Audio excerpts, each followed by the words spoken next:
Hi అండి, అందరికీ నమస్కారం. Welcome to hello Andhra YouTube channel. మనందరికీ తెలిసిందే, గత వైఎస్ఆర్సీపీ ప్రభుత్వంలో సొంత పార్టీ ఎంపీ అయినటువంటి రఘురామకృష్ణరాజు పైన కేసులు బనాయించి అక్రమంగా కస్టడీలోకి తీసుకుని తీవ్రంగా వేధించడం అనేది జరిగింది. ఒక ఎంపీని భౌతికంగా దాడి చేయడం అనేది చరిత్రలో ఎప్పుడు కూడా మనం చూడలేదు, వినలేదు.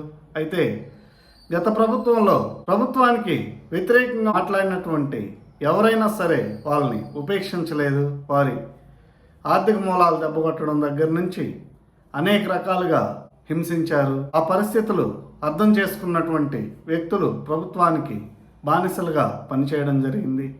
అయితే అప్పట్లో రఘురామకృష్ణరాజు గారి మీద రాజద్రోహం కేసు కూడా పెట్టడం జరిగింది. అయితే ఆ కేసు చెల్లదు అని చెప్పేసి కోర్టులు కూడా కొట్టివేయడం జరిగింది.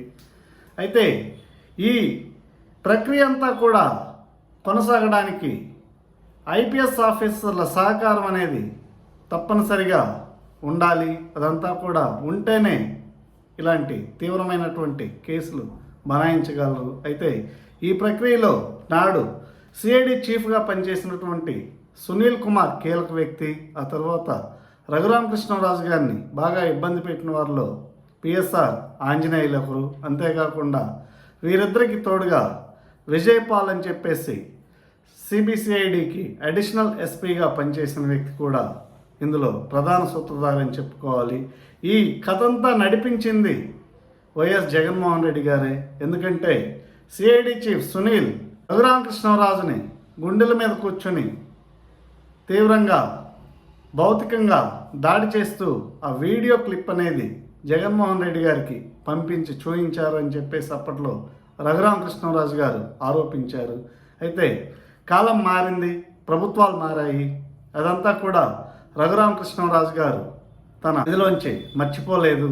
అంతేకాకుండా ఇప్పుడు తనకి అనుకూలమైనటువంటి ప్రభుత్వం ఉంది కాబట్టి ఎవరిని కూడా వదిలిపెట్టేది లేదు, ఉపేక్షించేది లేదు. ఎంతవరకైనా పోరాడతాను. ఎందుకంటే ఆ రోజు ఆయన ఎదుర్కొన్నటువంటి పరిస్థితులు అలాంటివి. అంటే ఒక రకంగా చెప్పాలంటే ఆ కేసులో ఆయన బెయిల్ తెచ్చుకున్న తర్వాత కూడా మరో కేసులో ఆయన్ని అరెస్ట్ చేయాలని చెప్పేసి, ఇబ్బంది పెట్టాలని చెప్పి ఆయన్ని తన నియోజకవర్గంలోకే రాకుండా చేసిన పరిస్థితులు అప్పుడు మనందరికీ తెలిసిందే. అయితే ఇవన్నీ కూడా మనసులో పెట్టుకున్నటువంటి రఘురామకృష్ణరాజు ఆయన ఎమ్మెల్యేగా గెలవడం, అదేవిధంగా వైఎస్ఆర్సీపీ ఘోర పరాజయం అనేది చెవిచూడడంతో ఆఫీసర్ల వెన్నులో వణుకు అనేది మొదలైంది.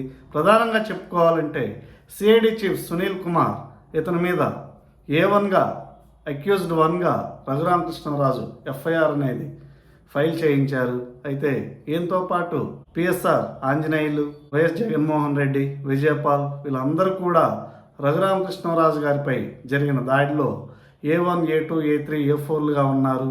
అంతేకాకుండా ఆయన పెట్టిన సెక్షన్స్ కూడా custodial torture and attempted murder case, ఇవి రెండు కూడా ప్రధానంగా ఈ నలుగురు పైన పెట్టడం జరిగింది. ఇవే కాకుండా పలు సెక్షన్లు కూడా పెట్టారు. అయితే వీటి నుంచి బయటపడడానికి పివి సునీల్ కుమార్ ఇప్పుడు ఒక కొత్త ప్లాన్ అనేది రెడీ చేశారు. అదేంటంటే దళితుడైనటువంటి సునీల్ కుమార్ దళితులని రెచ్చగొట్టే విధంగా ఆయన వ్యాఖ్యలు అనేవి ఉన్నాయి, ఆయన ట్వీట్లు అనేవి కూడా ఉన్నాయి. ఆ విధంగా రెచ్చగొడితే ఆయన కొంత బయటికి రావచ్చు, ప్రభుత్వం నుంచి రఘురామకృష్ణరాజు పైన ఒత్తిడి తీసుకొచ్చి తప్పించుకోవాలన్న ప్లాన్లో ఉన్నారు. అంతేకాకుండా సునీల్ కుమార్ గతంలో కూడా అంబేద్కర్స్ ఇండియా మిషన్ అనేది ఒకటి ఏర్పాటు చేశారు. అది చేసి ఆయన ఎక్కడ మీటింగ్లు కానీ ఏవి పెట్టినా కూడా దానికి సంబంధించి తీవ్రమైన హిందూ వ్యతిరేక భావజాలంతో విరుచుకుపడేవారు. ఒక రకంగా చెప్పాలంటే ఆయన దేశానికి, ఒక మతానికి వ్యతిరేకంగా చాలా వ్యాఖ్యలు చేశాడని చెప్పుకోవాలి. రీసెంట్గా కూడా ఆయన బ్రిటిష్ వారిని పొగుడుతూ వారు మంచి వ్యక్తులే, వారు దళితులకు ఒక దేవుడిని పరిచయం చేశారని కొన్ని వివాదాస్పదమైన వ్యాఖ్యలు చేశారు.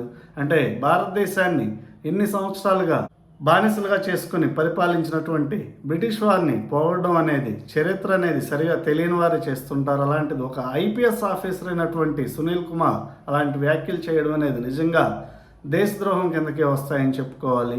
అయితే ఈ విషయంలో రఘురామకృష్ణరాజు కూడా తన కొత్త ప్లాన్తో వెళ్తున్నాడు. అసలు ఈ పివి సునీల్ కుమార్ కానీ ఇప్పుడున్నటువంటి ఐపీఎస్ ఆఫీసర్గా పనిచేసి వాలంటీర్ రిటైర్మెంట్ తీసుకుని బీఆర్ఎస్ తరఫున ప్రత్యక్ష ఎన్నికల్లోకి వచ్చిన ఆర్ఎస్ ప్రవీణ్ కుమార్ కానీ దళితుల్లో ఒక మైనార్టీ సామాజిక వర్గానికి చెందిన వారే.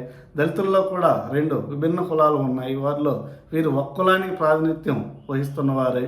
వీరికి ఇంకో కులం అంటే సరిగా పడదు అన్న ఒక కొత్త చర్చను తీసుకువస్తున్నారు. అంతేకాకుండా వీరు ఇలాంటి కుల రాజకీయాలకు తెరలేపినా కూడా తాను మాత్రం వదిలే ప్రసక్తే లేదని, రాజ్యాంగాన్ని నమ్ముకుని చివరికి సుప్రీంకోర్టు వరకైనా సరే ఈ కేసుని తను తీసుకువెళ్ళగలను, తనకున్న ఆర్థిక బలం కానీ తనకున్న పలుకుబడి కానీ ఇవన్నీ కూడా ఉపయోగించుకొని తను తీవ్రంగా ఈ కేసు మీద అయితే పోరాడతాను, వదిలే ప్రసక్తే లేదు అని చెప్పేసి మీడియాలో ఇంటర్వ్యూల్లో కూడా చెప్పడం జరుగుతుంది.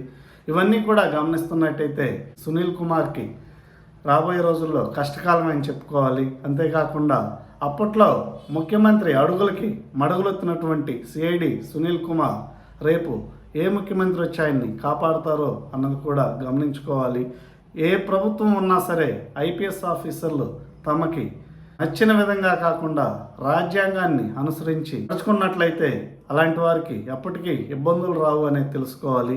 ఈ కోవలకే చాలామంది ఐపీఎస్ ఆఫీసర్లు వస్తారు. వారిలో ప్రధానంగా సునీల్ కుమార్, విజయపాల్, వీరితో పాటు పిఎస్ఆర్ ఆంజనేయులు, ఆర్ఎస్ ప్రవీణ్ కుమార్, ఇంకపోతే స్టీఫెన్ రవీంద్ర అని చెప్పేసి హైదరాబాద్లో తెలంగాణ గవర్నమెంట్లో ఐపీఎస్ ఆఫీసర్గా చేస్తున్నాడు.